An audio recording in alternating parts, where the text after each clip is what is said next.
Beyond reactions through storytelling. Every reaction has a story beneath it.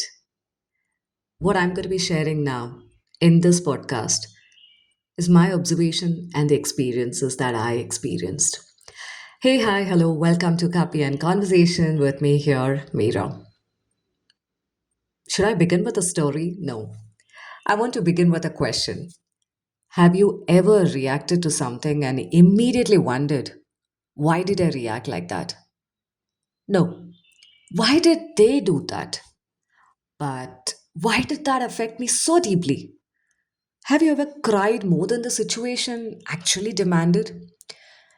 You become angry over something which is seemingly small, trivial.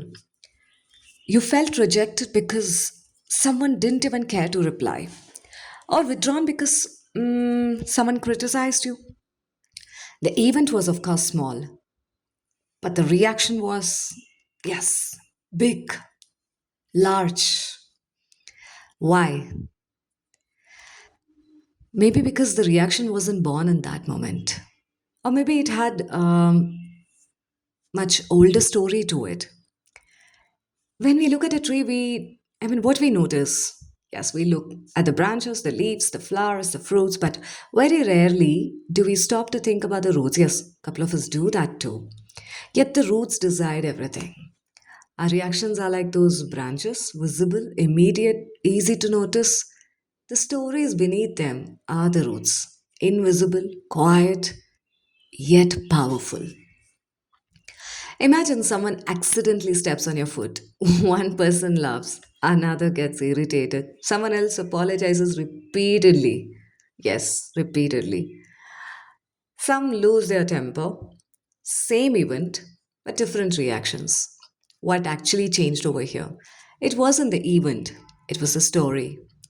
Or the meaning each person they attached to it. For years, I believed, reactions were the problem. Of course, I do that even now at times, but now I see them differently. Reactions, of course, they are messengers. They knock on our door and say, hey, there's a story here. You can do that while standing in front of the mirror. You react, and immediately you will build up a novel of stories to it. But instead of opening the door, we often shoot the messenger. Tashum. We blame ourselves. Of course, we blame ourselves too, apart from blaming others. Or we blame only the other person. Very rarely we might ask, like, what story is the reaction trying to talk to me about or introduce me to? I wish to share a simple metaphor. Imagine carrying, yes, I did speak about this, carrying that invisible backpack. Because every disappointment, every criticism, comparison, rejection, or those unfinished conversations gets dropped into that backpack, one stone at a time. Most days you don't notice the weight at all. Um, when I talk about this, let me share the beautiful story.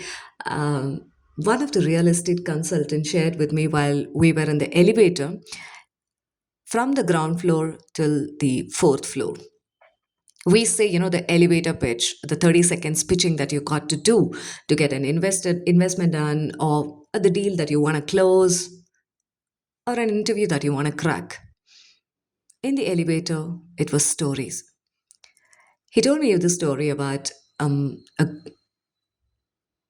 guy who wanted to be like his mentor or his teacher. And his teacher told, oh, yeah, why not? You can be one. And he gave him a stone and they worked together. This person who wants to be like his guru or his mentor, he carried stone throughout. After some time, he mentioned to his guru that it's heavy. To which the guru said, I only asked you to carry the stone. I just gave you the stone. I'm sorry. I only gave you the stone. Why did you carry it all along till here? Exactly. From zero to fourth floor, that was such a powerful story, wonderful story. Yes, we've heard it earlier, but hearing this again, and within that journey of 20 to 30 seconds, thanks to him. Most days you actually don't notice the weight until someone actually says that one sentence, like the guru mentioned to his student. And then suddenly the backpack Ears open. You think you're reacting to today's sentence? But perhaps I would say you're reacting to something which happened even 20 years or 30 years, even you're like, for example, a year or 5 years ago. Those are the accumulated stones. This is why storytelling matters because stories helps us, to unpack the backpack, not by throwing everything away, but by taking one stone at a time, looking at it or understanding it or choosing, whether it still deserves to be in our bag or whether it still deserves to hold that space for us in the bag, of course. In the mind, yes. When I conduct workshops, people often ask, can storytelling really heal?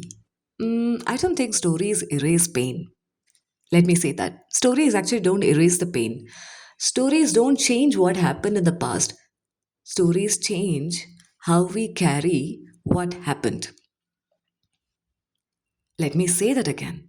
Stories, can they really heal? I would say I don't think stories will erase the pain, neither it will change what happened. It will change how we carry what happened. Isn't it different?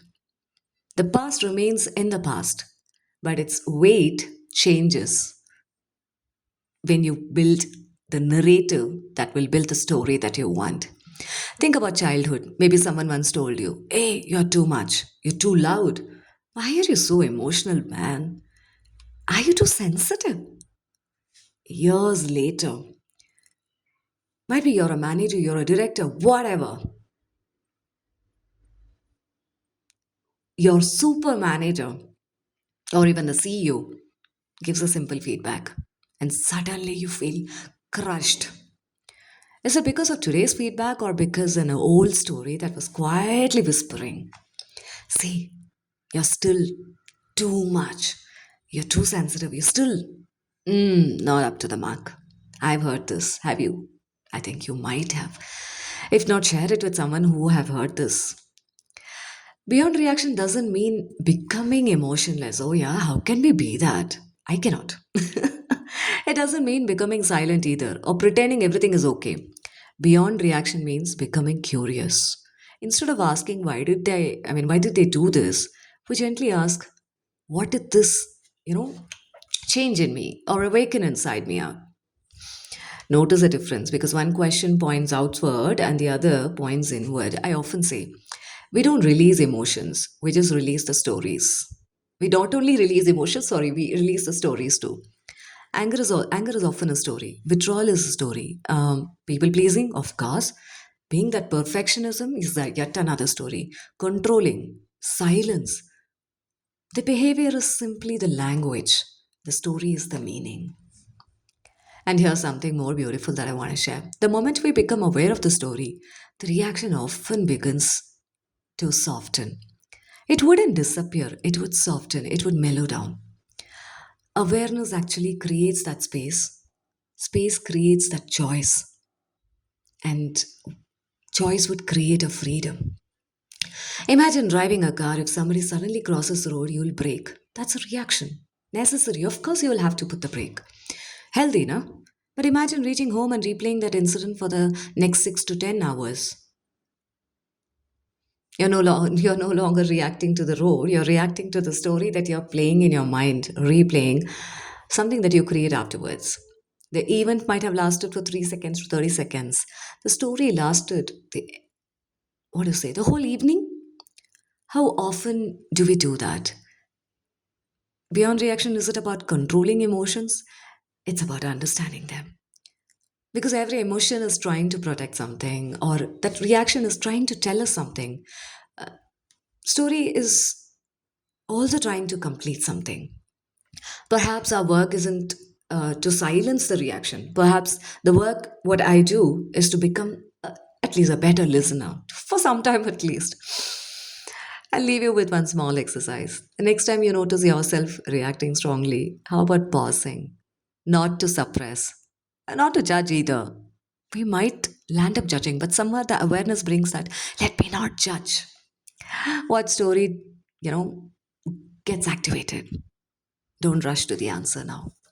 Sit with it like you would sit with a friend over a coffee. You may discover the reaction was never the real story, it was simply that invitation. Thank you so much for spending these few minutes with me. If today's conversation made you think differently about your own reactions, carry that curiosity with you because reactions are not the enemy. Sometimes they are simply the first chapter of a story waiting to be understood. Until next time, this is Meera reminding you that stories don't always change the past, but they can completely change how we carry it forward. And perhaps that's where healing quietly begins. Thank you for listening to, and yes, at Mayakatha, we are organizing online session on beyond reactions through storytelling. I'll share the link in the details. Hop in and join us. Let's discover the story underneath that we've been brewing and sitting comfortably on. Ta-da, bye-bye. Thank you for stopping by and listening to Copy and Conversation. Yes, Copy and Conversation with me, Meera. Bye-bye.